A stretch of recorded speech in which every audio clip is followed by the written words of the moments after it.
Hello everyone and welcome back to another video. In today's video I'm going to show you how to connect Etsy to webhooks.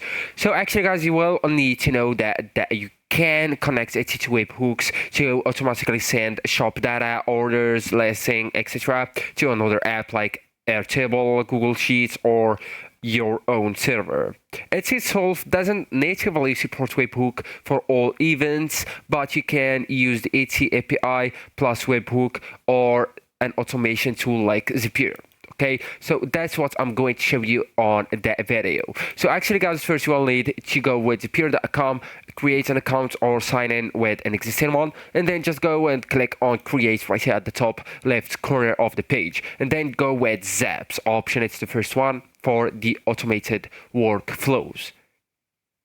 And then you will be forwarded right here, and you are presented between two methods. The first one is the EI method built in and the manual method. Okay, so for the EI method you can go with can you set Etsy, for example, as a trigger and webhooks as an action, and then just go with start building.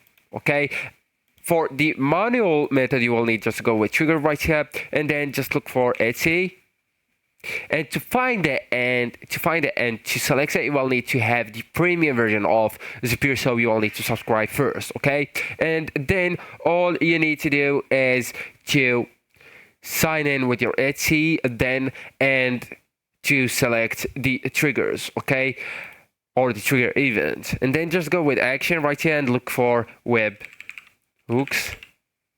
Okay, and go with that one, and after that you will need to go with action events. Just choose the action from here, and there you go. Okay, so now all you need to do is to go with test run and then publish, turn it on.